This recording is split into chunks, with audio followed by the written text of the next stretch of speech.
Hordoftootaa fi jaalattoota maatii chaanelii keenyaa kan taatan hundumti keessan akkam jirtu nageenyi badhaadhaa isiniin jecha yeroo baay'eef isinirraa badeen jira. Innis sababootuma waan tokko biizii na godhaniif ture. Dhiisuu kiyya miti jechuudha. Amma isiniif deebi'een jira. Innis intermediate accounting waanii waa'ee revenue recognition isiniif qabadhee dhufeera jechuudha. Konseptii baay'ee barbaachisaa murteessaa fi isin beekuu qabdanidha. Egaa baay'een keessan garuu I don't know yuunivarsiitiidhaa gara yuunivarsiitiitti garaa natti fakkaata haalli kenniinsasaa. Kana duraan dursee PPT isaa waan qopheessee jiruu fi kanan isiniif qabadhee dhiyaadhe. Garuu baay'een keessan koomentii jalatti public kan isiniif hojjedhudha kan na gaafachaa jirtanii. Isas isiniif qabadheen dhufa jechuudha. Yeroo dhiyootti general and special revenue fund kan jedhu konseptii baay'ee barbaachisaa. Isiniif qabadheen dhufa sirriitti akka isin hubattaniif akkamitti akka journal entry isaanii hojjennu hunda isiniif qabadheen dhufa jechuudha. Akkasuma financial management illee yeroo dhiyootti isiniif hojjedha. Intermediate isin jettan hagan dandee hunduma isaayyuu faayinaaliif isin qaqqabsiisuu yaala. Egaa maatii chaanelii keenyaa kan hin taane subscribe bakka jedhu tuquun maatii chaanelii keenyaa ta'anu jajjabeessaa isiniin jenna. Egaa kallattumaan gara mata duree keenya har'aatti haa ceenu. Innis revenue recognition principle dha. Egaa waa'ee revenue recognition principle kana maalidha kan nu ibsu IFRS 15ffaadha jechuudha. IFRS waan jiran keessaa jechuudha. IFRS 15ffaa yoo dhaqxanii ilaaltan revenue recognition principle dha. Specifically maal jechuudha? IFRS 15ffaa kuni revenue recognition principle specifically revenue from contract with a customer jechuudha. Revenue kamirraa maddu jechuudha. Kontraata nuyi customerii wajjin gallurraa kan maddu kan nuuf ibsudha jechuudha. IFRS 15ffaan jechuudha. Leasing dabalatu, IFRS 10ffaan dabalatu, insurance from contract from insurance waan akkasii kan dabalatu IFRS 4ffaa irratti kan ibsame jechuudha. Specifically kun revenue from contract with customer irratti kan xiyyeeffatudha jechuudha. IFRS 15ffaan kun jechuudha. Inni kunis revenue kontraata customerii wajjin gallirraa maddu irratti kan xiyyeeffatu jechuudha.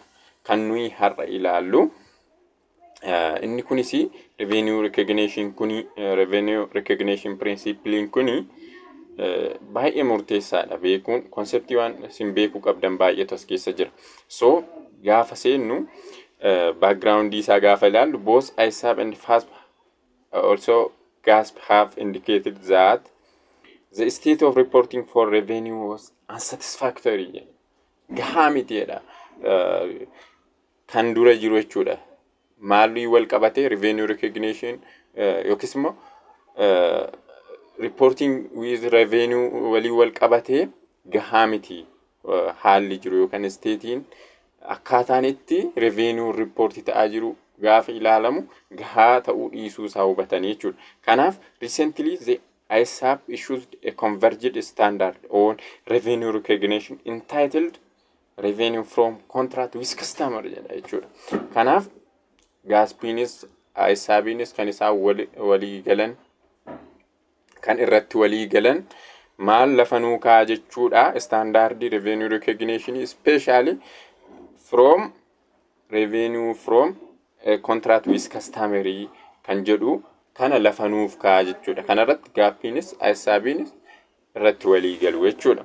So revenue recognition standardiin maal fa'i lafanuu kaa kan jedhudha kan nu ilaallu jechuudha. Revenue from contract with customer adopts an asset and liability approach jedha. Kana jechuun asset gaafa jennu right jechuudha. Liability gaafa jennu obligation jechuudha. Kanaaf revenue from contract with customer maal adopt godha? Asset and liability yookiis right and obligation approach jechuudha. Kana jechuun maal jechuudha gabaabumatti fakkeenyaaf meeshaa tokko bittu haa ta'u kaampaanii tokkorraa jechuudha. Sin customeriidha. Kaampaaniin jira meeshaa kan irraa bittanii. Kaampaaniin maalidha? maal gochuuf meeshaa sana deliver sinii gochuuf dirqama qaba. Maallaqa sinirraa fudhachuuf raayitii qaba. Sin immoo mirga maalii qabdu? Meeshaa sana fudhachuuf mirga qabdu. Erga kontiraanni garuu dursee jiraachuu qaba jechuudha. So sin immoo maallaqa kennitanii yookiis obligeeshiniin keessan pay gochuudha. Raayitiin keessan immoo maal receive gochuudha? Good or service sana receive gochuudha.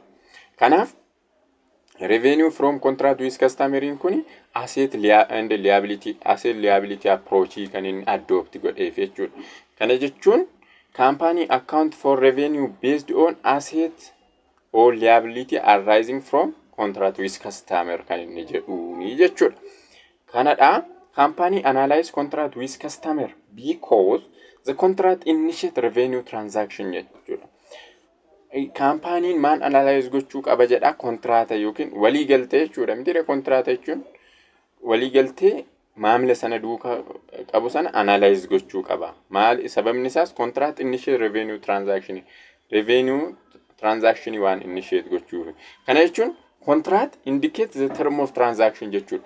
Kontraanni sun termii transaction sana detailii nuuf ibsaa jechuudha. Inni kabiraan provide measurement of consideration. Amount consideration illee kan nuuf ibsu yookiin akkamitti akka measure gochuu qabnu kan nuuf ibsu kontraata sana jechuudha. Consideration gaafa jedhu payment yookiin amount pay yookiin receive godhamu sana jechuudha. Kabira maal specify godha kontraatiin? It specifies the promise that must be made. Paartiiwwan sana lamaan gidduutti promise yookiin waadaa galamee raawwatamuu qabu sanallee kan ibsu kontraata sana yookiin walii galtee sana jechuudha. Kanaaf kaampaaniin maal analyze gochuu qaba? Kontraata sana jechuudha. Revenue recognition keessatti jechuudha. Key objectiviin isaa recognize revenue to depict the transfer of good or service to customer in amount that reflects the consideration that company receive or expect to receive in exchange for this good or service jedhama. Key objective isaa maal gochuudha? Maal agarsiisuudha? Amount consideration yookiin immoo amount maallaqan transfer godhamu yookiis immoo amount kaffalamuu qabu bifa maal ibsuu qabu? In exchange for good or service jechuudha. Maallaqa transfer yookiin receive sanaaf material yookiis immoo meeshaa deliver ta'e sana sirriitti ibsuu akka qabutti maal gochuudha? Revenue kana recognize gochuu qabaa jedha. Kana jechuun amountiin receive ta'e suni maal ibsuu qaba jechuudha? Good or service yookiis meeshaa deliver ta'e sana wajjin maal warsimuu akka qabutti jechuudha. Kan inni revenue yeroo sana recognize gochuu qaba jechuudha. Kanaaf revenue recognize gochuuf jechuudha. Step meeqa deemna? Step 5tu jira jechuudha. Revenue recognize gochuuf. Inni jalqaba maal gochuudha? Identify the contract with the customer jechuudha. Jalqaba revenue recognize gochuun dura wanti adda baasuu nuyi qabnu kontraanni jiraachuuf dhiisuusaadha. Kontraanni hin jiru ta'anaan step ka biraattuu hin ceenu jechuudha. Jalqaba kontraanni jiramoo hin jiru kan jedhu adda baasuu qabna. Inni lammaffaan identify the separate performance obligation in the contract jechuudha. Obligationiin tokkoof fi isaa ol jiraachuusaa adda baasuu qabna. Yoo fakkeenyaaf performance obligationii maaldha? Lama ta'ee garuu akka tokkotti kan perform yookiin satisfy gochuu qabnu ni jira ta'uu danda'a. Kanaaf separate performance obligation jiraachuusaa dhiisuusaa adda baasuu qabna jechuudha. Inni lammaffaan. Inni sadaffaanoo maal goona? Determine the transaction price jechuudha. Kana jechuun the amount that the company expected to receive jechuudha.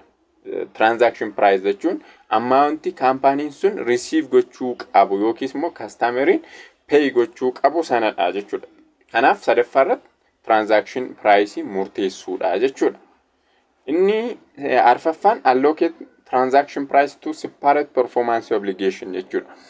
Fakkeenyaaf performance obligation tokko oltu jira yoo ta'e transaction price step sadaffaa irratti murteessine sana tokkoon performance obligation sanatti transaction price sana allocate gochuu jechuudha. Yeroo baay'ee waanni kuni fakkeenyaaf meeshaa tokkoof isaa olaa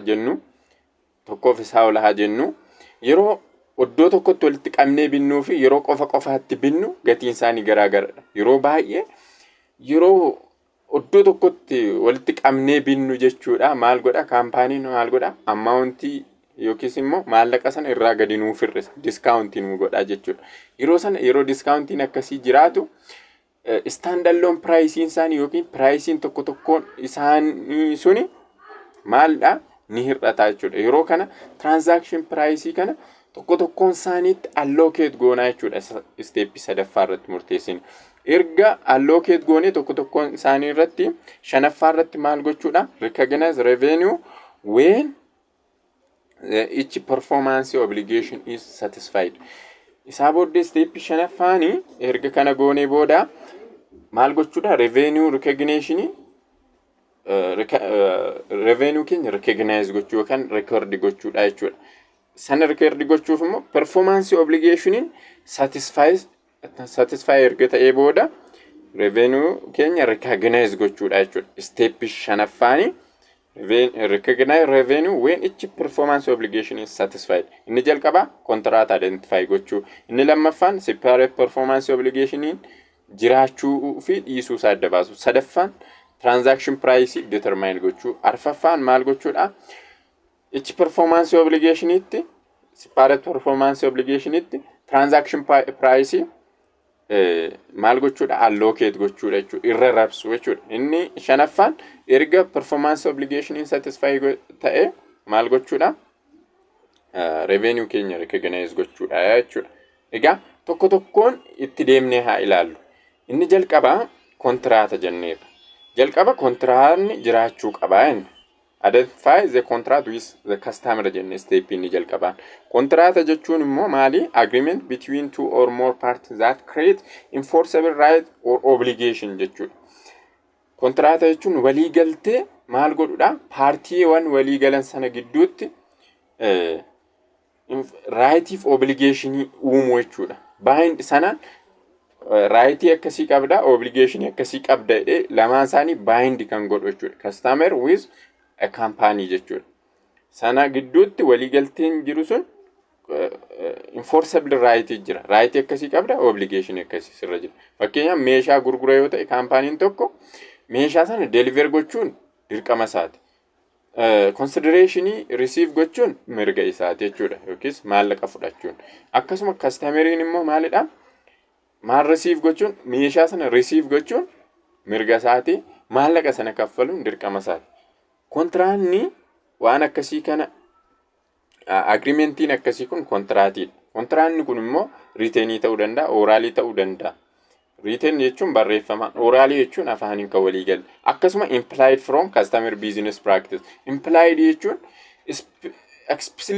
explicitly walii galtee sanarratti wanti ibsamee hin jiru. Garuu immoo fakkeenyaaf duruu wal beektuu ta'e customer keessa maamila keessa sana wajjin hariiroo biizinesii kana dheeraa waliin qabdu yoo ta'e akkasumatti wanti walii galtan ni jira jechuudha. Wanti beekamaan ta'e ni jira. Inni akkasii impliedidha. Kanaaf kontraanni akkana ta'uu danda'aadha.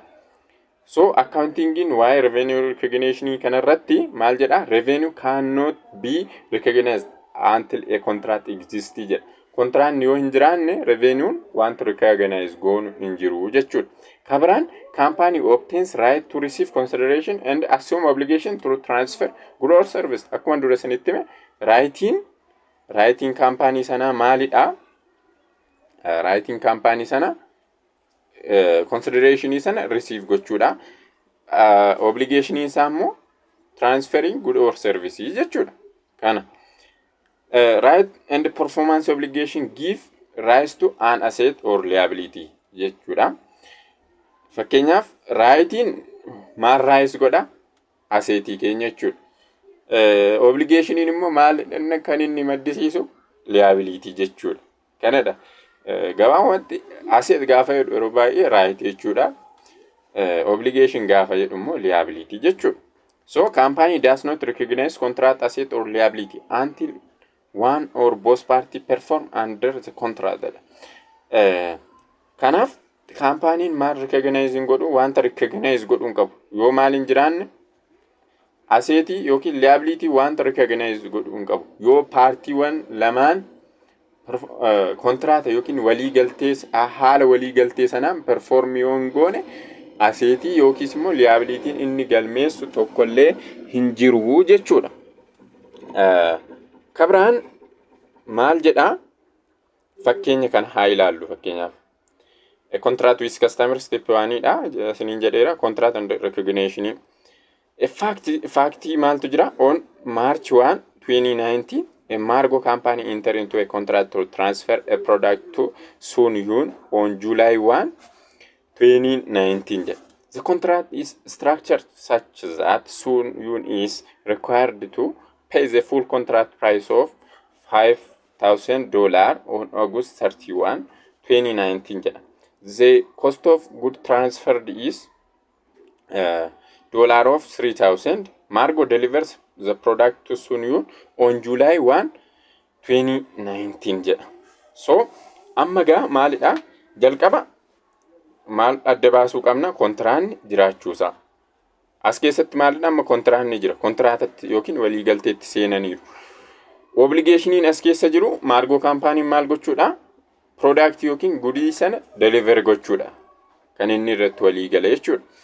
Kabraan immoo maalidha? Sun Yuniin immoo meeqa kaffaluu qabaadha? $5,000 kaffaluu qabaadha. So amma as keessatti kontraanni jira. Kontraanni erga jiraate isaa booddee asset and liability as keessa arise ta'aniiru jechuudha. Assetiin as keessa jiru receivable dha. Obligationiin immoo maalidha? Good or services sana deliver gochuudha jechuudha. Kanaaf as keessatti gaa maal jedhaa gaaffiin inni as keessatti nu gaafachaa jiru what the journal entry should Margo company make in regards to this contract in 2019 jedhaa jechuudha. Maal jechuu isaati 2019 kana keessaa journal entry'n Margo company'n kun galmeessuu qabu maalidha jedhee nu gaafataa jechuudha. Yoomidha fi maalidha? Weenidha. Yeroo baay'ee revenue recognition yoom galmeessuu qabnaadha. Revenue keenya. When the revenue should be recognized jechuudha. Yoom galmeessuu qabnaadha. Kana jechuun yeroo performance obligation satisfy ta'uu jenneerra step 5 sana keessa immoo darbuu qaba jenneerra as keessatti amma kontraanni jira. Kontraata kana irraati immoo maalidha? Asseetiif liabilitiin ni jiru jenneerra as keessatti raayitiin jiru maalidha yookiis immoo asseetiin as keessaa raayis ta'e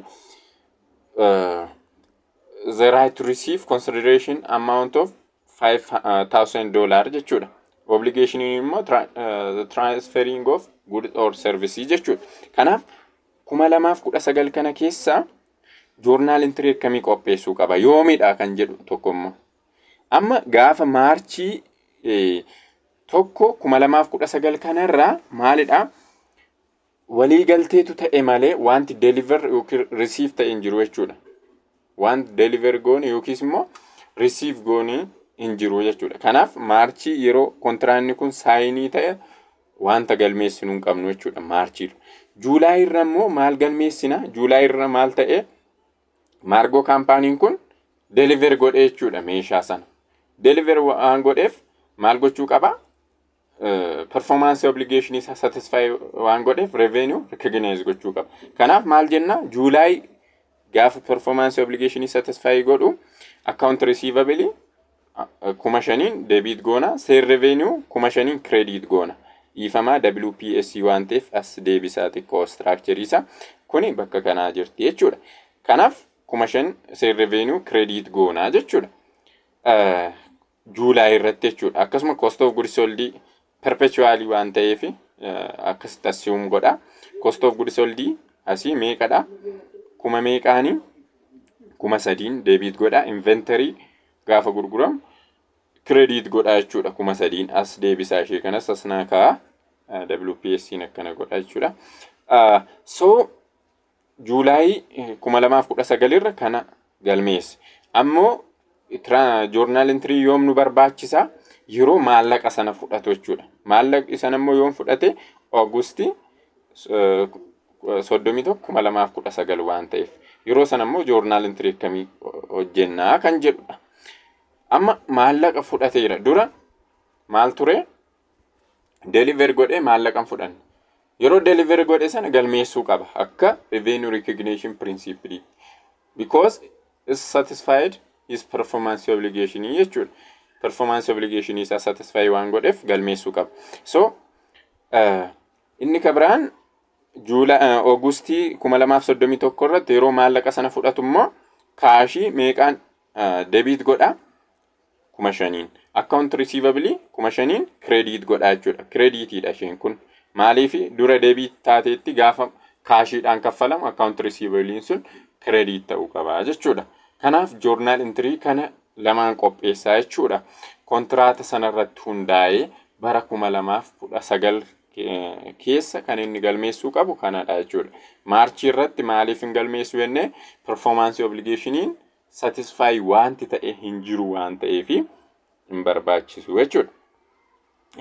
Inni kabiraan steepii lammaffaan maalidha jennee maal gochuudha jennee separate performance obligationiin adda baasu jechuudha. Kana jechuun waan tokko deliver godhamoo good or service tokko deliver godhamoo isaa olii kan jedhudha. Yookiis immoo yoo akka tokkootti immoo akka distinctii wayittidha kan inni deliver godhu kan jedhu adda baasuun nurra jira jechuudha. A performance obligation is a promise to provide a distinct product or service to a customer jedha. Performance obligation jechuun distinct product tokko deliver godhuudha jedha. A product or service is distinct when a customer is able to benefit from goods or service in its own jedha. Kana jechuun qofaa isaatti kaampaaniin tokko product or service sun distinctidha jechuun kastameriin sun good or yookiin service tajaajila yookiin meeshaa sanarraa qofaa isaatti tajaajilama yoo ta'e meeshaa isa tokkorraa adda baasee tajaajilamuu yoo danda'a ta'e maal jenna distinctidha jedha. Inni akka biraan together with other readily available resources jedha. Inni kun immoo isa kan biraa yookaan resource kan biraa jiru sana duukaa fayyadamuu danda'a yoo ta'e. Kanaaf the object is to determine whether nature of a company promise is to transfer individual good or service to the customer or transfer the combined item for which individual good or service are imputed. Kana jechuuni kaayyoomti isaa isa kanaa jechuudha. Maal gochuudha? Maal murteessuufidha? Kaampaaniin suni individual goodii tokko moo combine godheetu akka tokkotti deliver godhamoo adda addadha kan inni deliver godhu jechuudha. Meeshaa wayii tokko akka tokkoottidha moo adda addaattidha kan inni deliver godhu. Gaafa fakkeenya seennu sirriitti sinii gala. Kana jechuun distinctii moo as a one obligationidha kan inni deliver godhudha. Mee gara fakkeenya isaatti haaseenu sirriitti akka siniif galuuf jechuudha. Fakkeenya isaatti seennaa ilaalu.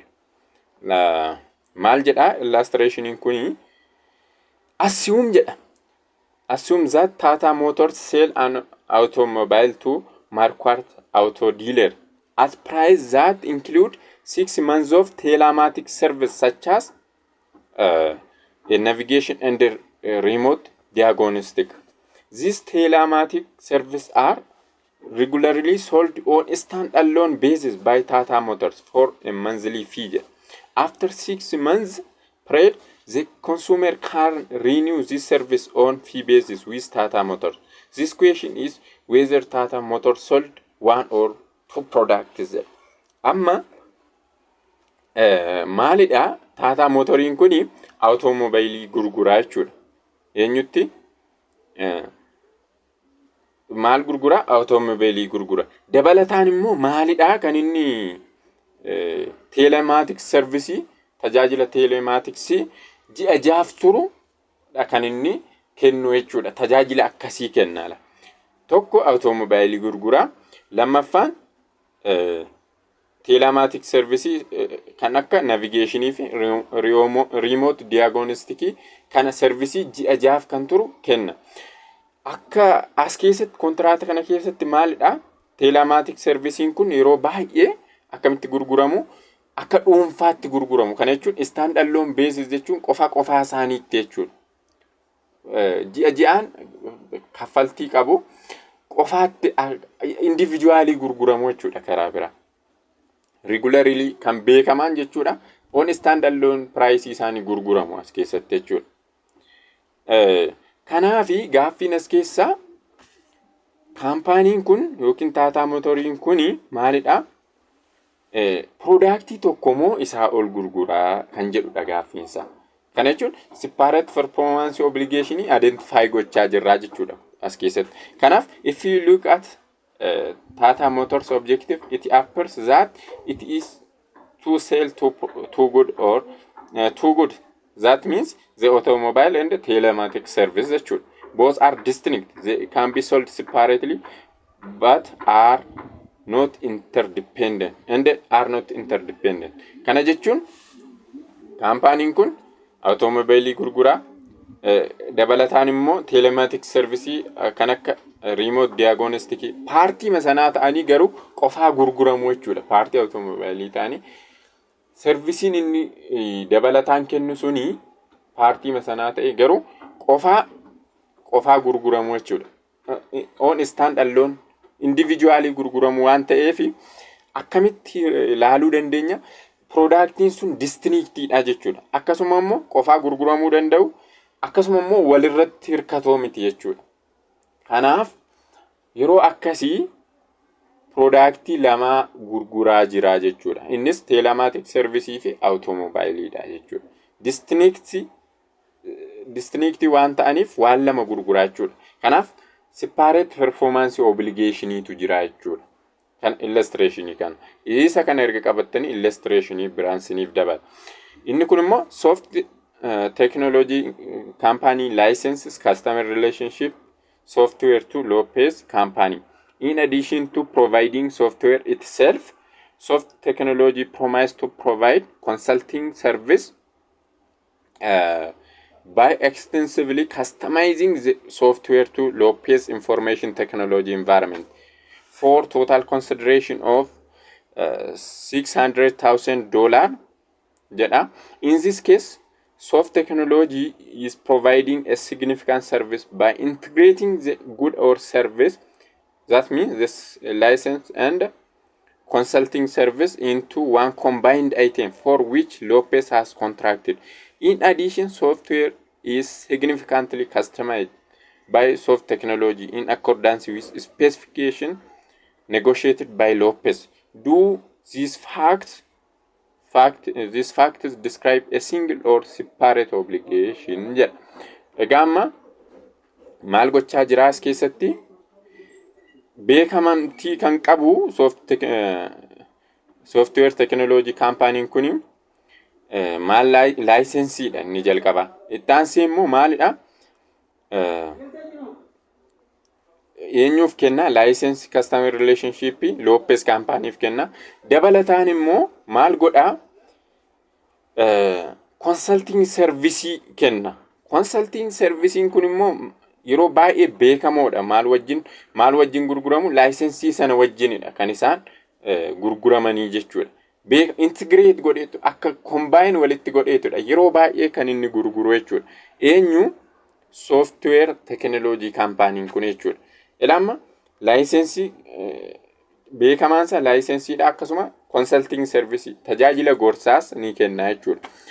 Isaan kan immoo akka tokkoottidha kan inni wantini yeroo baay'ee combine godheetu wantoota serviceota kana integrate godheetudha kan inni tajaajila kana kennu jechuudha. Yeroo baay'ee jechuudha. Kanaan beekamaa jechuudha kaampaaniin sun. Waan sana lamaan integrate gochuun gaafa fakkeenyaaf laayisensii sana barbaaddanii maal beektu jechuudha. consulting servicein akka jiru beektu jechuudha. Yeroo baay'ee beekamaadha jechuudha kun. Kanaaf individualiin gurguramanii jechuudha. As a waanidha kan isaan gurguraman jechaa jira as keessatti. So kana keessatti license and consulting service are distinctidha. Tajaajila lama kan isin argachaa jirtan garuu immoo interdependentidha. Walirratti hirkatoodha jechuun yeroo baay'ee wal faana gurguramu akka tokkootti jechuudha. Beekamoodha, customize godheera jechuudha. Kanaaf performance obligation kun akka tokkootti ilaalamaa jechuudha. There is one performance obligation jechuudha. Separate performance obligation hin jiru jechuudha. Customize godheera waan ta'eef license fi consulting service kana jechuudha. Yeroo akka kana separate performance obligation step lammaffaa irratti kan ilaalle kun isa kanadha. Kaampaaniin tokko wantoota productii yookiin servicii lama moo tokko gurguraa jira kan jedhu identify gochuudha jechuudha. Illustrationin kun baay'ee ifaadha jedhee yaada. Step sadaffaan transaction price determine gochuudha jedha. Transaction price determine gochuudha jenna. Stepin inni sadaffaan. Kana jechuun immoo amount of consideration that company expect to receive from a customer jechuudha. Transaction price jechuun kaampaaniin hammam maallaqa inni meeshaa yookiin servicii deliver godhe sanaaf maallaqa inni fudhachuu qabu jechuudha. Transaction pricing. In a contract it is often easily determined because customer agrees to pay a fixed amount jedha. Yeroo baay'ee kontraata keessatti ibsama amountiin receive yookiis immoo pay godhamu jechuudha. Easily yeroo baay'ee jechuudha. Garuu immoo al tokko jiru conditiononni tokko jechuudha. Yeroo waannonni kun hin raawwanne jechuudha. Fakkeenyaaf variable consideration kan jennu time value of money yeroo nuyi consider gochuu qabnu akkasuma non cash consideration gaafa ta'an akkamitti transaction price keenya determine goona isa jedhudha. Iddoo kana murteessaadha. Inni jalqabaa easily determine gochuu dandeenya inni maaliif kontraata irratti walii gallee jirra waan ta'eef. Garuu conditiononni tokko variable yerootti amountiin transaction sana yookiin price sana amountiin sana certainly gaafa hin beekamne jira. Kana jechuun variable consideration akkasuma time value of money fi non cash consideration gaafa ta'an jechuudha. Deeply seenne ilaalame. Variable consideration inni jennu maali? Time value of money inni jennu maali? Kan jennu haa ilaallume seenne jechuudha. Variable consideration gaafa jennu price dependent or future event jechuudha. Kana jechuun it may include price increase, volume discount, rebates, credits, or performance bonus or loyalty kan jedhu. Kana jechuun conditionii wayisinii kaa'ama maallaqa ta'e hamma kana sii kaffala jechuuf conditionii wayisinii kaa'a. Kana jechuun kana yoo goote hamma kana sii kaffala, kana yoo goote hamma kana sii kaffala gaafa jedhamu jechuudha. Yeroo akkasiidha transaction price determine gochuun xiqqoo complex kan ta'u jechuudha. Kanaaf amma fakkeenyaaf maal jettu waa ta'e hojjechiifattu jechuudha. Fakkeenyaaf waa ta'e hojjechiifattanii yoo guyyaa hamma kana keessatti fixxe hamma kanan sii godha maallaqa kee. Yoo isa keessatti fixuu baatte immoo hamma kana sii ta'a. Kana jechuun guyyaa lama keessatti yoo fixxe 10,000 sii kaffala. Yoo sana keessatti guyyaa 3 keessatti yoo fixxe 10,000. Guyyaa 4 keessatti yoo fixxe guyyaa lama keessatti 10,000. Guyyaa 4 keessatti 5,000. Guyyaa 5 keessatti yoo xumurte immoo 2,000 jechuudha. Akkasitti hir'achaa deemaa jechuudha transaction price. Kana jechuun yoo waan sana satisfy goote gatii guddaa argatta. Yoo sana daftee xumuruu baatte immoo hamma ati argattu haaluma sanaan hir'achaa deemaa jechuudha. Waan akkasii fayyada. Variable consideration kan jennu jechuudha. So, company estimates amount of revenue to recognize the expected value or a most likely amount jedha. Company kuni waan kana estimate godha. Yeroo haalonni akkasii jiraatanii company'n estimate godha. Maal fayyadameet expected value. Expected value jechuun probability weighted amount in range of possible consideration amount jedha. expected value jechuun probability irratti hundaa'a jechuudha. Weighted probability irratti hundaa'e yeroo nuyi transaction price murteessinu jechuudha. Maybe appropriate if company has large number of contract with similar character and can be based on limited number of discrete outcome and probability. Kana jechuun probability irratti hundoofnet expected amount of consideration keenya kan nuyi murteessinu jechuudha. Probability irratti hundoofnet inni kabiraan most likely amount inni kun yeroo baay'ee kan inni apply ta'u yeroo outcome lama qofaa jiraatanidha yeroo baay'ee jechuudha. Kana jechuun most likely jechuun amma probability guddaa isa qabu sana fudhannaa jechuudha. Most likely amount jechuun probability guddaa sana irratti hundoofne transaction price murteessinaa jechuudha.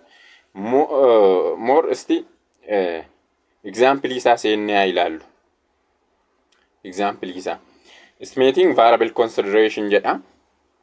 Factii kanatu jira gaa. Factii a Peabody construction company enter into a contract with a customer to build a warehouse for $100,000 with a performance bonus of $50,000 that will be paid based on timing of completion. The amount of performance bonus decreased by 10% per week for every week beyond the agreed upon completion date. The contract requirements are similar to contracts that Peabody has performed previously. Management believes that such experience is predictive for this contract. Management estimates that there is a 60% probability that contract will be completed by agreed upon completion date, a 30% probability that it will be completed 1 week late, and a 10% probability that will be completed 2 weeks later. Ega mee kana analyze agoon kontraata kana jechuudha. Kontraanni kuni Peabody Constructioniin maal wajji walii galee customer isaa wajjin maal gochuuf walii galee warehouse ijaaruuf walii galee mana kuusaa wayii jechuudha. Meeqaan 100,000 ijaaruuf walii gale. Performance bonus immoo hammam qaba? Bonus qaba yoo perform godhe jechuudha sirriitti. Innis performance bonus sun 50,000 jechuudha. Performance bonus sun immoo maal irratti hundaa'eetudha kan inni kennamu timing of completion yerootti xumure sana irratti hundaa'eetidha jechuudha kan inni. Yoo dafee xumure yoo barfatee xumure akkasittidha kan inni bonus sana argatu jechuudha. Kanaafi performance bonus sun immoo meeqaan hir'achaa deema yoo torbee tokko barfatee xumure persentii 10 hir'isa. Yoo torbee tokko dabarsee xumure persentii 10 hir'achaa deema jechuudha. Amma gaafa walii galeerraa torbee tokko dabarsee xumure persentii 10 hir'ata. 50 boonesiin isaa kun jechuudha. Yoo akkasuma wanti ni jedhe ammoo torbeen sun fagaachaa deemuun persentii 10 hir'achaa deema. Waan kana beekamaadha. Kaampaaniin suni waan akkasii hojjetee beeka yeroo duraa jechuudha. Kanaan dura hojjetee beeka jechuudha. Kanaafidha kan inni estimate godhu jechuudha. Dura waan hojjetee beekuu fi maal persentiin 60 probabilitiin isaa persentii 60 kan ta'e guyyaa itti kenname sanatti xumurama jedheeti yaada. Persentii 60 maal amana guyyaa itti kenname sanatti guyyaa kanan xumura jedhee gaafa walii galee sana guyyuma sanan ni xumura jedhee amana. Persentii 60 jechuudha probabilitiin isaa. Persentii 30 immoo probabilitiin isaa persentii 30 kan ta'u torbee tokko barfatee xumura jedheetu yaada. Akkasuma persentii 10 immoo probabilitiin isaa persentii 10 kan ta'u torbee lama guyyaatti walii galame sanaa booda torbee lamatti hin xumura jedhee yaada. Based on past experience jechuudha. Past experience irraa yookiis immoo muuxannoo darberraa maalidha? Persentii 60 guyyaatti walii galame sanatti xumura jedheeti amana. Persentii 30 torbee tokko yeroo walii galame sana booda hin xumuradha. Akkasuma persentii 10 immoo probabilitiin isaa akkas torbee lama booda xumura jedheeti amanaa jechuudha kaampaaniin kun. So yeroo akkas ta'u transaction pricing isaa akkamitti murteessinaadha gaaffichi. Hammam recognize gochuu qaba revenue kan jedhu. Egaa mee waliin haa ilaallu. Asirratti hojjetamee jira sirriitti. Egaa maalidha manaajimentiin sun persentii 60 guyyaa walii galame sanatti ni xumura jedheeti yaadaa jechuudha. Kana jechuun persentii 60 guyyaa jedhametti walii gala jechuun 150 sana hin fudhata jedheeti yaada persentii 60 jechuudha. Garuu probabilitiin kun ta'u persentii 60dha. Kana jechuun yoo yeroo agreed upon deetii sana irratti xumure 150 fudhata garuu probabilitiin isaa 60dha. Kanaaf maal goona isaa persentii 60 baay'isuu 150 jenna. Persentii 60 baay'isuu 150 jenna. Meeqa arganna? 90 arganna. Yoo guyyaa walii galee sana irratti xumure jechuudha. Weighted probability sanaan baay'isnaa jechuudha 150. Yoo guyyaa sanatti xumure hamma sana waan ta'eef. Ammoo maalidha persentii 10 immoo hir'achaa deemaa jenneerra. Persentii 10 hir'achaa deemaa jenneerra. Performance bonesiin sun kuma meeqadha? 50dha. Gatii walii galtee 100dha. Performance bonesiin 50 walii gala 150 mitiire. Persentii 10 immoo hir'achaa deema akkuma wanti yoo timing of completion sana meet gochuu dadhabe jechuudha. Kanaaf torbee tokko booda yoo xumure immoo hammam fudhata jennee expect goona 145 jechuudha. Kana jechuun persentii 10 gaafa hir'istan 50 45 mitiire gatiin itti walii galan immoo 145 jechuudha. Garuu probabilitiin isaa persentii 30dha. Kanaaf maal gochuu qabna? Persentii 30 baay'isuu qabna jechuudha. 145 kana jechuudha. Yeroo persentii 30 baay'isnu 43 fi 500 arganna jechuudha. Ammoo timing of completion sana booda torbee lamaa booda yoo xumure immoo meeqa argata? Persentii 10 si'a 2 jechuudha. Si'a 2 hir'ata jechuudha. Performance bonusii yookiin 50 sun persentii 10 si'a 2 yoo hir'isnu meeqadha? 140 jechuudha. Kana jechuun persentii 20 jechuudha. Garuu probabilitiin isaa persentii 10dha. Kan inni torbee guyyaatti walii galame sana booda torbee lamatti xumuru jechuudha. Persentii 10dha probabilitiin isaa. So 140 kana persentii 10 baay'isna. Innis meeqa? 14,000 jechuudha. So erga waliin kana hojjennee booda sadeen kana walitti idaanaa jechuudha. Kana jechuun 90 isa jalqaba irratti arganne ida'uu 43,500 isa lammaffaa irratti arganne ida'uu 14,000 isa sadaffaa irratti arganne kana jechuudha. Walii gala meeqa ta'a? 147,500 nuuf ta'a jechuudha. Transaction pricing isaa jechuudha. Based on variable consideration jechuudha. Yeroo akkas ta'u bifa kanaan hojjenna jechuudha. Sinii galeera yaada I hope persentii probability weighted dhaan kanaan baay'isna siniin jedheera. Persentii 10 immoo hir'achaa deemti. Guyyaa walii galametti sana itti yoo xumure 150 sana fudhata. Performance bonusii sana 50 sana harka galfata jechuudha. Guyyaa barbaadame sanatti yoo xumure. Probability isaa garuu 60 waan ta'eef probability weighted dhaan baay'isuu qabna. Akkasuma torbee tokko booda yoo xumure immoo meeqaan decrease ta'a jenne persentii 10 decrease ta'a waan ta'eef meeqa fudhata? 145 jechuudha. Kana jechuun bonusii sana hammamii jechuudha? 45 sana duwwaa achiif godha jechuudha. 5 keessaa baddi persentii 10 irratti waan ta'eef. Akkasuma torbee lama booda yoo xumure immoo persentii 10 hir'achaa waan deemuuf persentii 20 irraa hir'ata jechuudha. Performance bonusii sanarraa. Kana jechuun persentii 20 yoo hir'atu 50 40 ta'a jechuudha. Jalqaba immoo 100 waan ta'eef 140 walii gala. Kanaaf probability weighted isaaniin immoo baay'isaa deemna tokkoon isaanii jechuudha. Persentii 60 150, persentii 30 145, persentii 10 140 akkasitti baay'isaa deemna. Zen dhumarratti walitti idaanaa jechuudha. Bifa kanaan murteessinaa jechuudha transaction price.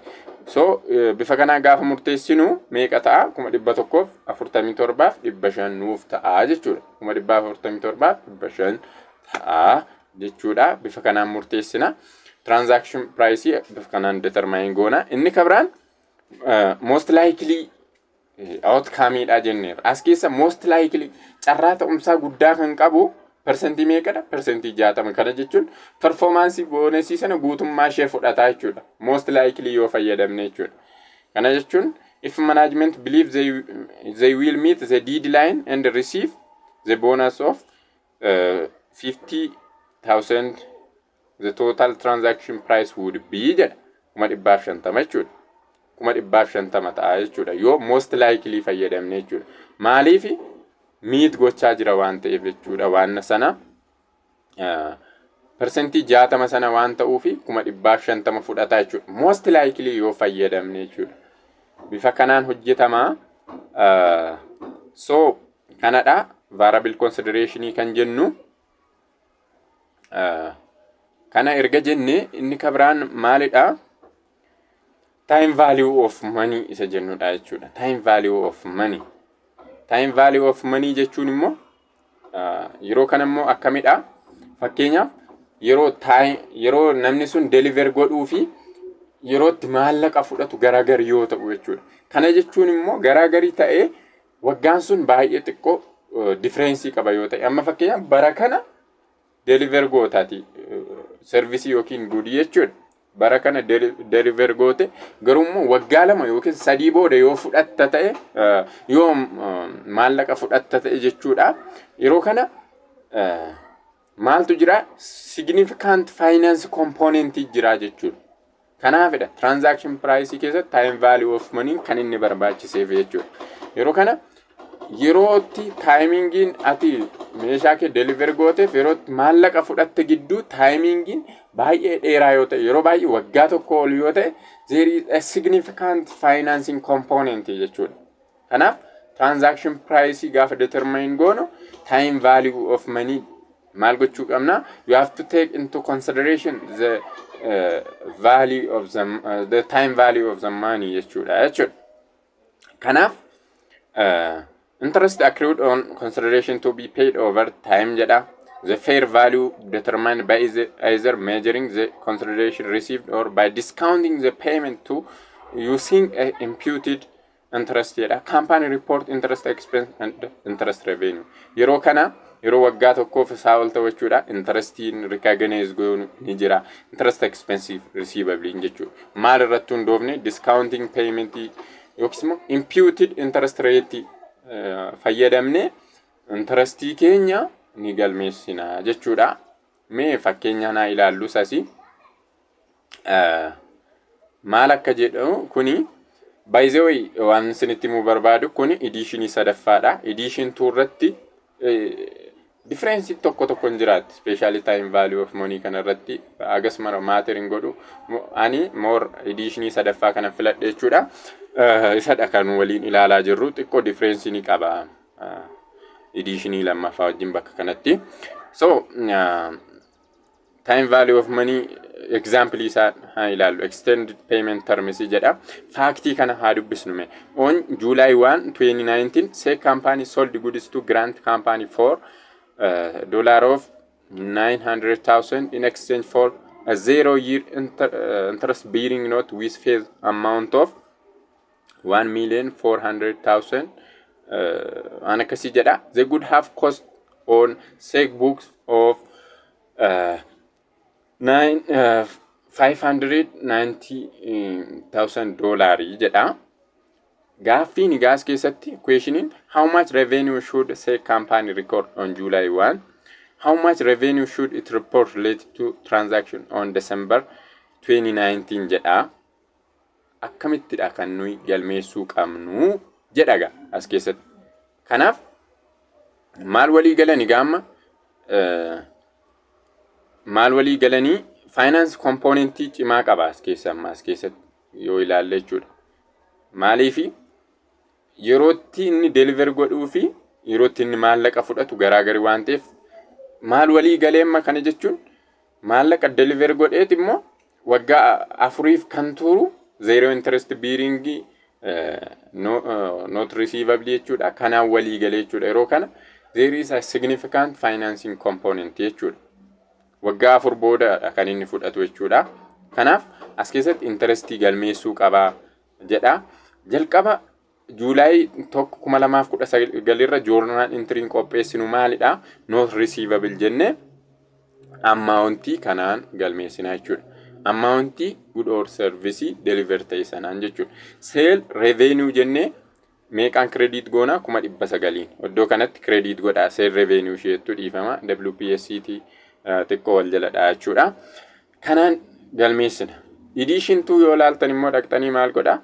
Not receivable ishee kana galmeessa. Ishee miliyoona 1,463 kana galmeesseeti. Sale revenue ammauntii 900 kanaan galmeessa. Isaa booddee discount jedheeti garaagarummaa 900 fi miliyoona 1,463 garaagarummaa ishee kana lamaan gidduu jirtu discount jedhee galmeessa. Garuu editionii sadaffaan not receivable jedhee kana galmeessa. Sale revenue kana galmeessa jechuudha. Cost of goods sold isaa amma ammauntiin isaa kun wazira. Cost of goods sold yeroo gurguramu jechuudha. Kanaan 590 galmeessitu. Inventory jettanii meeqaan credit gootu 590 jechuudha kan sin credit gootanii. Kabiraan maalidha? How much revenue should it report related to this transaction on December 31, 2029 dha kabiraan biirra kan jiru jechuudha. Revenue hagam report godha jedha inni kabiraanii Decemberii 31,2019 irratti jechuudha. Revenue inni recognize godhu interest revenue dha jechuudha. Interest argachaa deema waan ta'eef ji'a ji'aan akkasuma waan argachaa deemuuf December irratti kan nu gaafate immoo jechuudha. December irratti nu gaafate waan ta'eef interest akkamitti calculate goona? Not receivable meeqaan galmeessineerra already 900 galmeessineerra. 900 galmeessineerra isa meeqaan baay'isna? Percentii 12 input interest rate kan jennu isa kana jechuudha. Maalidha? Miliyoona 1 fi 400 fi 16,116 kana gara meeqaatti kan nu deebisu? Gara 900 kanatti discount kan nu godhu input interest rate keenya galchina jechuudha. Kanammoo kan godhu meeqadha? Percentii 12dha. Input interest kan jennu isa kanadha. Kanaan baay'isna isaa booddee Juulaayiif kana gidduu kan jiru immoo ji'oota meeqa? Ji'oota 6 waan ta'eef walakkaa waggaa tokko jechuudha. Kanaaf Decemberii 31,2019 irratti ammauntiin interest revenue nu galmeessinu yookiin revenue nu galmeessinu 54 ta'a jechuudha. Innis percentii 12 baay'isu tokkorra 2 jechuun walakkaa waggaa tokko jechuudha. Baay'isu 900 jenna. Bifa kanaan recognize goona jechuudha. Company are not required to reflect the time value of money if the time period for payment is less than 1 year jedha. Yeroo baay'ee less than 1 year yoo ta'e insignificant waan ta'uuf financing component time value of money that much considering goonu jechuudha. Inni kun garuu waggaa 4 waan ta'eef you should take into account the time value of money jechuudha. So isa kanadha. Non cash consideration gaafa ta'u immoo maal goona? Non cash consideration gaafa ta'u akkamitti transaction price determine goona inni jedhu non cash consideration kana jechuun goods and services tokko waa biraadhaan gaafa nuyi maal goonu jechuun akka kaffaltiitti goods services tokko fayyadamne yookiin meeshaa wayii gaafa kennu. Fakkeenyaaf kaampaaniin tokko maalidha? Meeshaa wayii tokko sinirraa fudhatee jechuudha.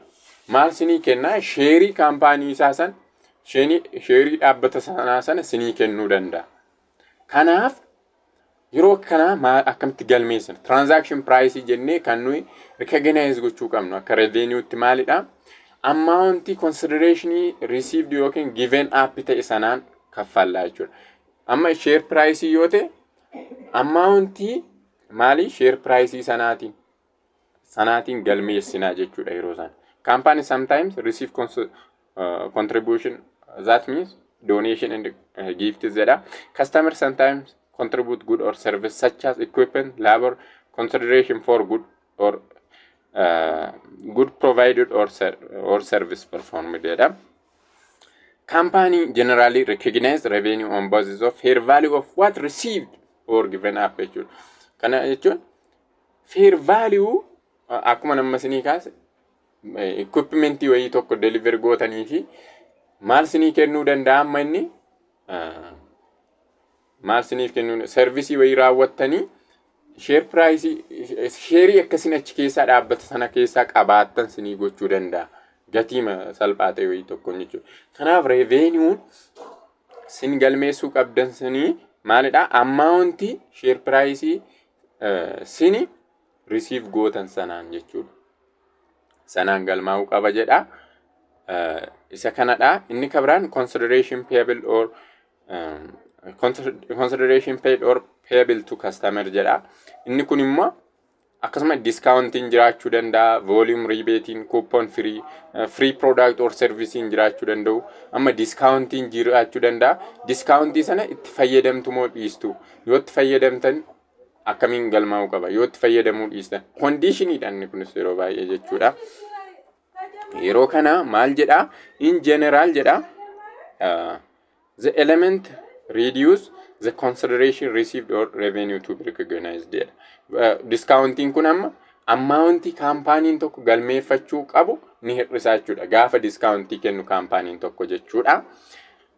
Inni kunis consideration keessa galuu qaba jechuudha yeroo revenue recognize goon. Mee fakkeenya fudhannee haa ilaallu. Volume discountii jedhama fakkeenyaaf. Discountii gaafa baay'inaan bittu yeroo gaafa baay'inaan bittan discountii wayii tokko sinii kennaa jechuudha. Kana faaktii kana haa ilaallu. Faaktiin kun maal jedha? Samsung company offer its customer a 3% volume discount if they purchase at least 2 million of its product during the calendar year jedha. On March 1, 2019, Samsung has made sale of 700,000 to Arctic companion. In previous 2 years, Samsung sold over 3 million to Arctic in period April to December. Maal godha? Samsung company jedhamu kuni customer isaaf volume discount percentii meeqa godhaaf jechuudha. Baay'inaan yoo bitan jedha. If inumaas keessatti percent yoo miliyoona 2 bitannedha. Miliyoona 2 yoo bitanii maal godha? Percentii 3 hir'isaaf jechuudha. Amountii itti gurguru sana percentii 3 hir'isaaf. On March 31 Samsung kan jedhamu kun hammam gurgureera? 700 gurgureera jechuudha. In previous 2 years jedha. In previous 2 years Samsung sold over 3 million to Arctic in period April 1 to December 31. Kana jechuun maalidha? March irratti 700 gurgureera. Kan inni volume discount 3% kennuuf immoo yoo kalandarii bara sana keessa miliyoona 2 fi isaa ol bitanidha. Past experience inni qabu immoo kaampaaniin suni bara yeroo ta'e wayii keessa jechuudha. Hammam gurgureera waggoota 2 darbaniif keessatti experience inni qabu miliyoona 3 gurgureera.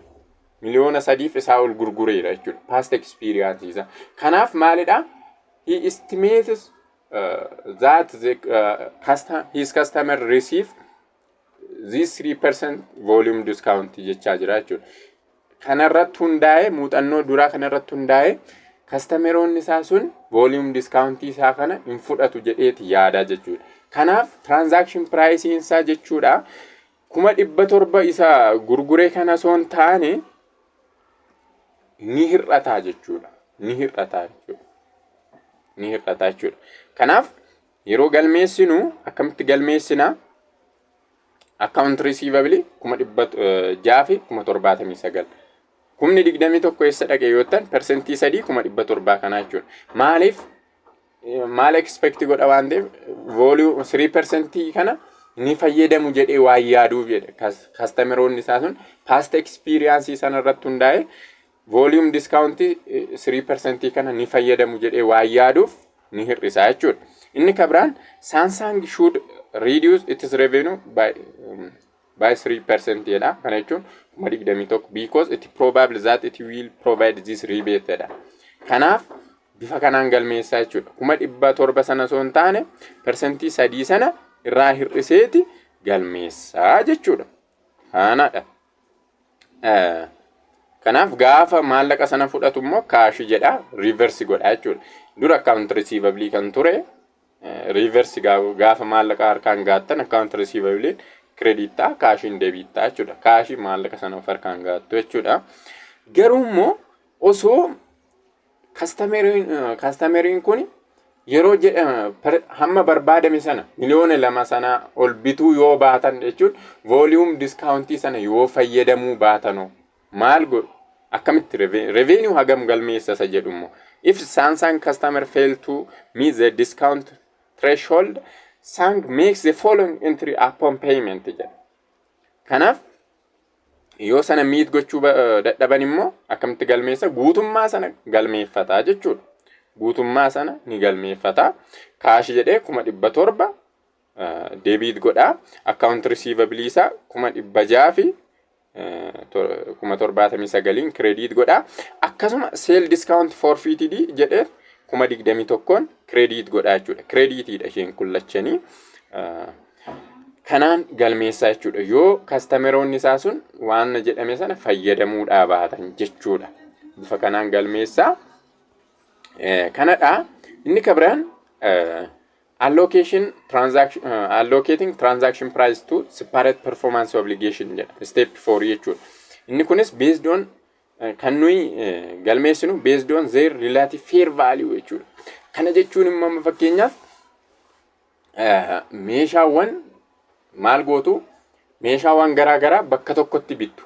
Sababa bakka tokkotti bittaniif maal godhaa kaampaaniin yeroo baay'ee allocation kan inni barbaachisu meeshaa garaa bakka tokkotti qallaltanii bittu. Kana jechuun gatiin isaanii garaa qofaatti gatiin isaanii xiqqoo wanti garuu gaafa iddoo tokkotti bittan maal godhaa kaampaaniin haga ta'e sinii hir'isa.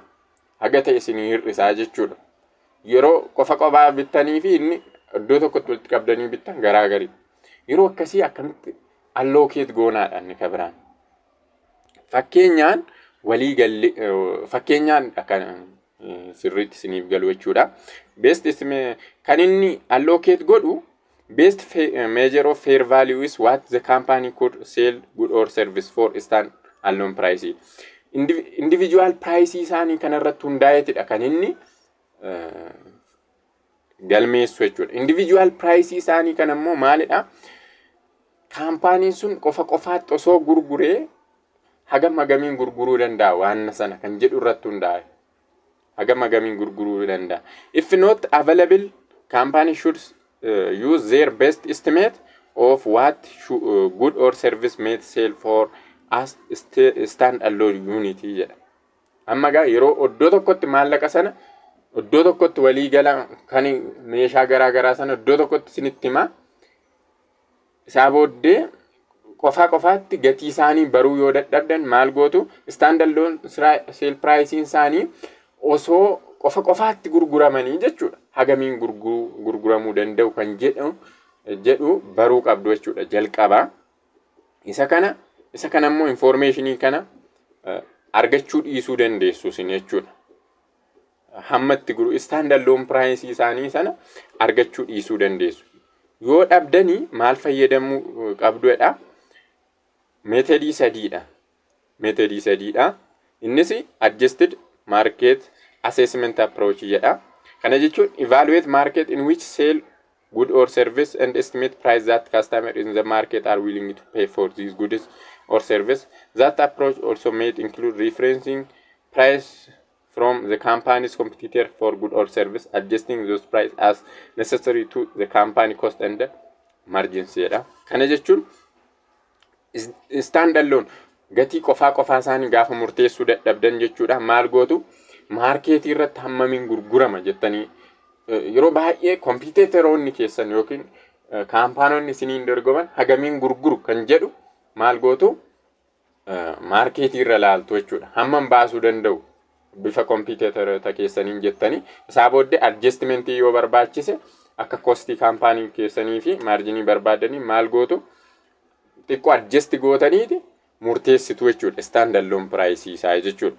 Isaa booddee inni kabiraan expected cost plus margin approach dha. Maal gootu kostii wanta sana oomishuuf sin fayyadu irratti maal gootu maarkaappii yookiin bu'aa yookiin marjinii ta'e wayii ad gootanii maal gootu standard loan price isaa murteessitu jechuudha. Inni kabiraan jechuudha. Forecasted expected cost of satisfying performance obligation and then add appropriate margin for that good or service jedha jechuudha. Inni kabiraan residual approach dha. Residual approach jechuun immoo standard loan selling pricing meeshaalee muraasaa beekamoodha.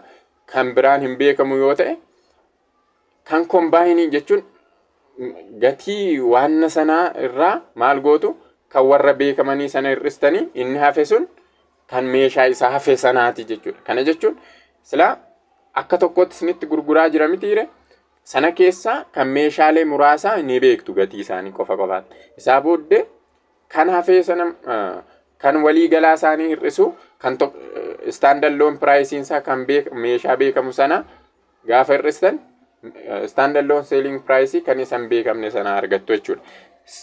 Residual approach inni jedhu jechuudha. Bifa kanaanii egaa mee waliin haa ilaallu fakkeenya fudhanne.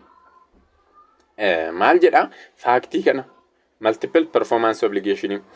Handler company is an established manufacturer of equipment used in construction industry jedha. Handler's product range from small to large individual piece of automated machinery to complex containing numerous components.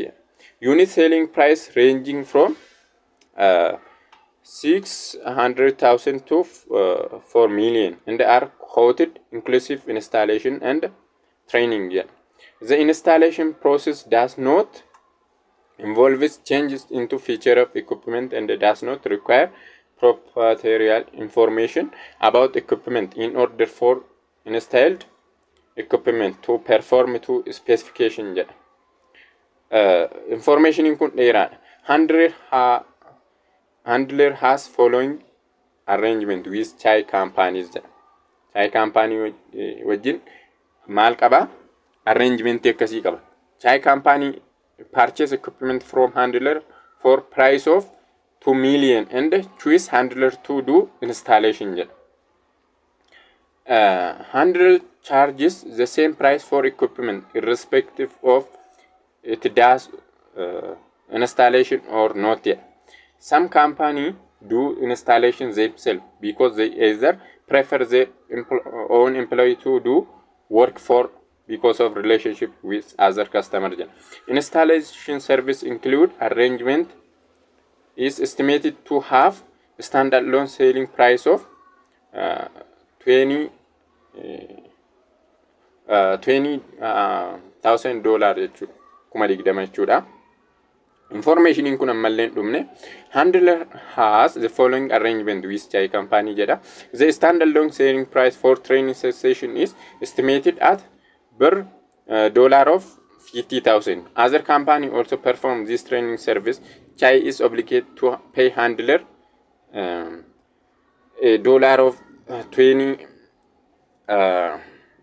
million upon delivery and installation of equipment. Handler delivers equipment on September 1, 2019. Complete installation of equipment on November 1, 2000. Training related to equipment starts once installation is completed and lasts for 1 year. The equipment has useful life of 10 years. Kana jechuun jalqabumarraa kaanii analyze gochuu jechuudha. Maalidha kaampaaniin handler kaampaaniin kun equipmentii manufacture godha kan construction industry fayyadu jechuudha. Yeroo kana yoo qofaatti gurguree gatiin isaanii kuni 600 haga miliyoona 2 gidduu ta'u miliyoona 4 gidduu dhiifama yoo qofaatti gurguree jechuudha. Haga kanan baasuu danda'u. Maal dabalatee installationii fi trainingii dabalatee jechuudha. Yoo qofaatti gurguree jechuudha.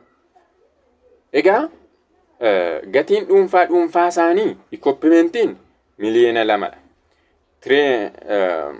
Installationii hojjechuuf standalone pricing isaa installationiin 20,000dha.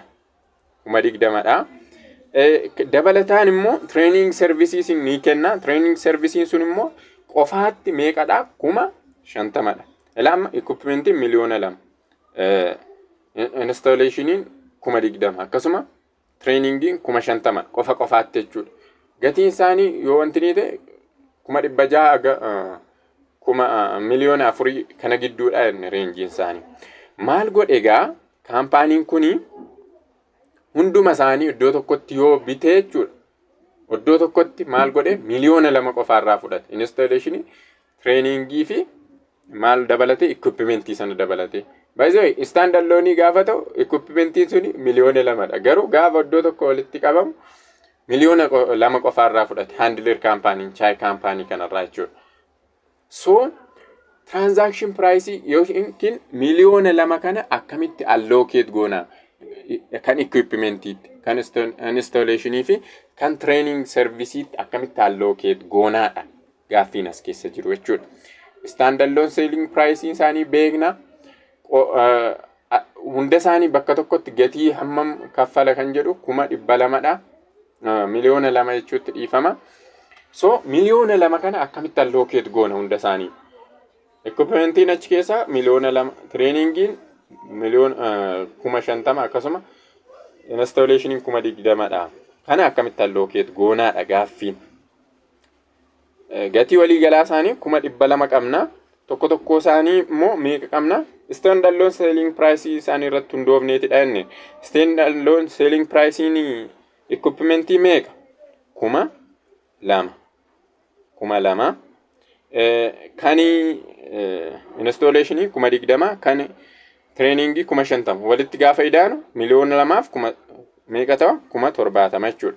So percentage isaanii baasna gaama. Percentage isaanii baasna. Gaafa baasnu equipmentiif akkam goona? Miliyoona 2dha standalone pricing kan equipmentii.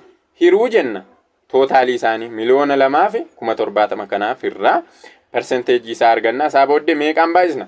Miliyoona 2 combined transaction price sana jechuudha.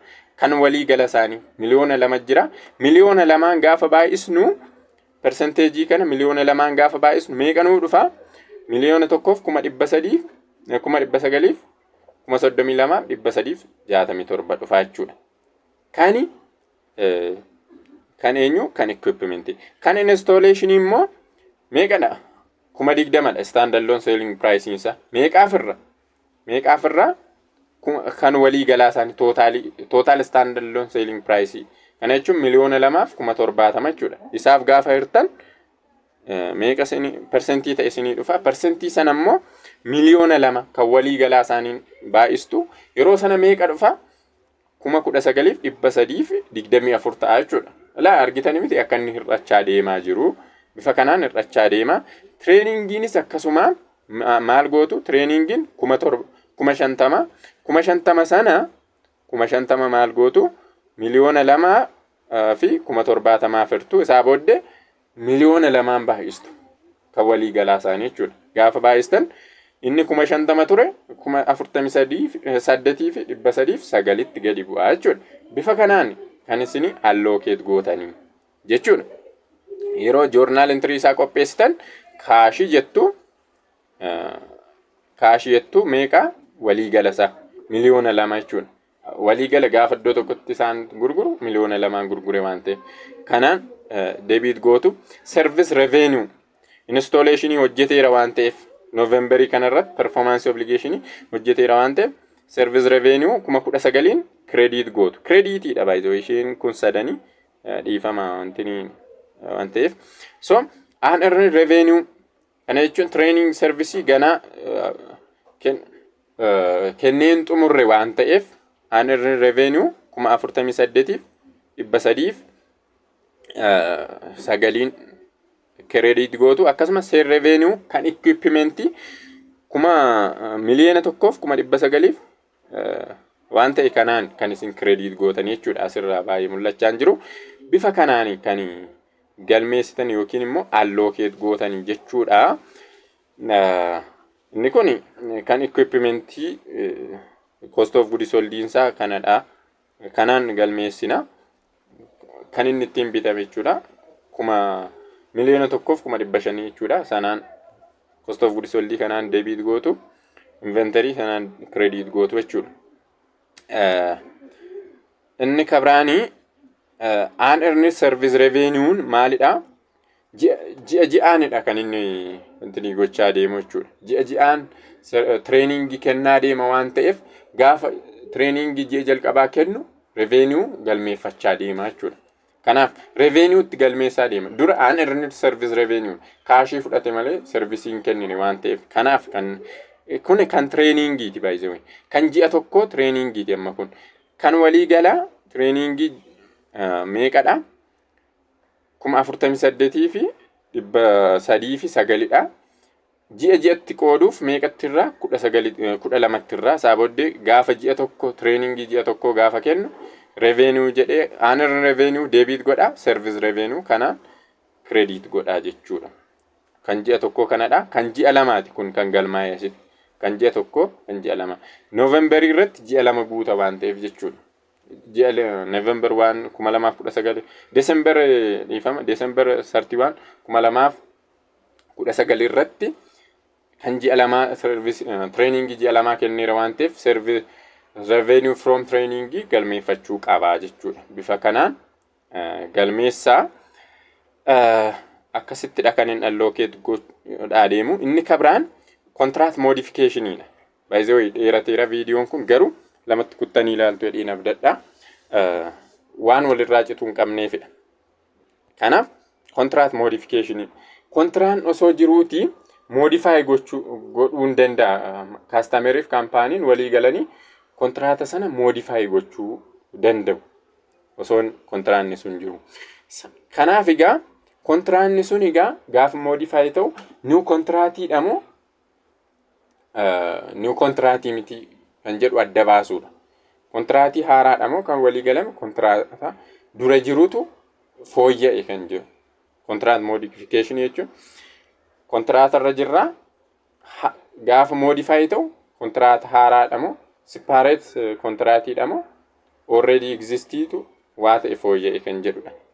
Egaa change in contract term while it is ongoing jedha. Company determine whether a contract whether a new contract or performance obligation result or whether it is a modification of existing contract. Gaafa modify ta'u kontraatiin isuma jirutu xiqqoo modify ta'e moo kontraata haaraadha kan mallattaa'e kan jedhudha. Kana keessatti egaa prospective contract modification fi kan biraan ni jira jechuudha. Separate performance obligation kan jennu jechuudha. Prospective gaafa jennu amount recognized as revenue for ifama maalidha? Prospective gaafa jennu contract haaraan hin jiru. Kanuma dura jirutu maal ta'e modify ta'e jechuudha. Prospective dha gaafa jennu the already existing contract is modified jechuudha. Xiqqoo fooyya'ee jechuudha. Inni kabiraan immoo maalidha? Separate performance obligation dha jechuudha. Kana jechuun gaafa modify ta'u kontraatni sun kontraata haaraa ta'etu mallattaa'e jechuudha. Kontraata haaraatu mallattaa'e jechuudha. Mee fakkeenya tokko sinii fudha. Tokko separate performance obligation jechuudha. Inni kabiraan prospective modification jechuudha. Mee fakkeenya kana haa ilaallu. Egaa for example jedha.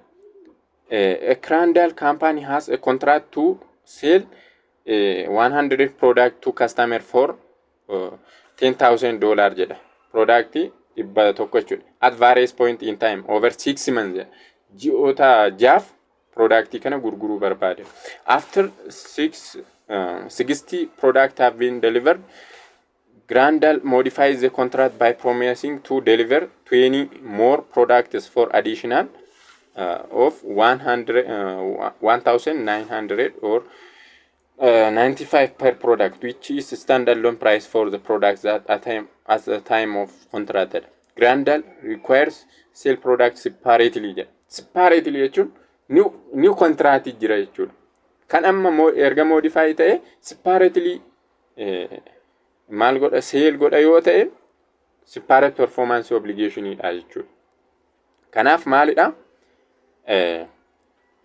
Maal ta'a kuma original contractiin maalidha?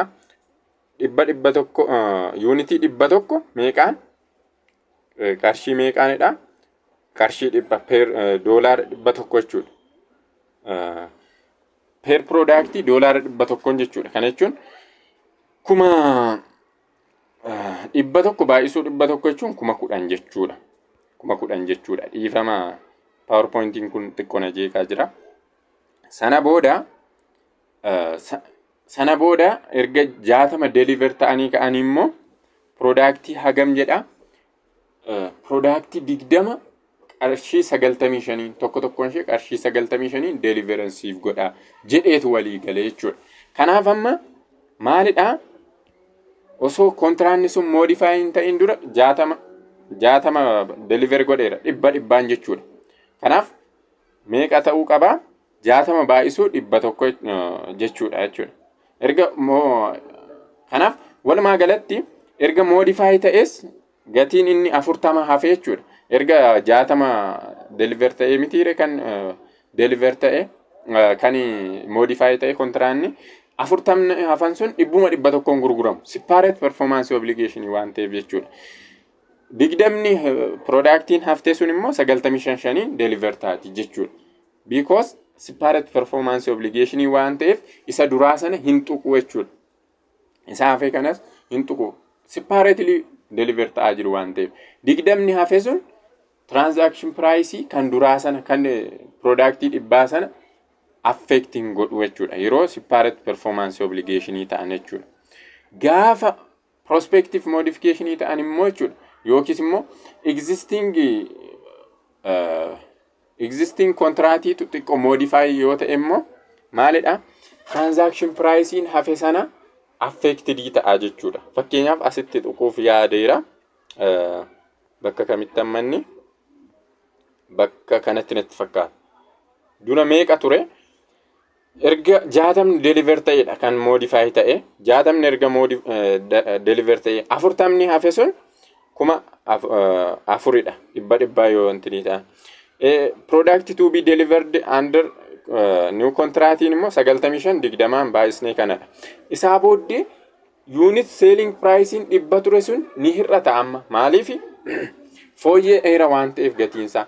Already contractiitu maal ta'aa jira waan ta'eef modify ta'aa jira waan ta'eef unit selling price isaa inni 100 ta'ee 98.33 tti hir'ataa jechuudha. Maaliif? Maal gootu 4,000 kanaa fi 1,960 kana walitti daatanii meeqa afurtu 60 jechuudha.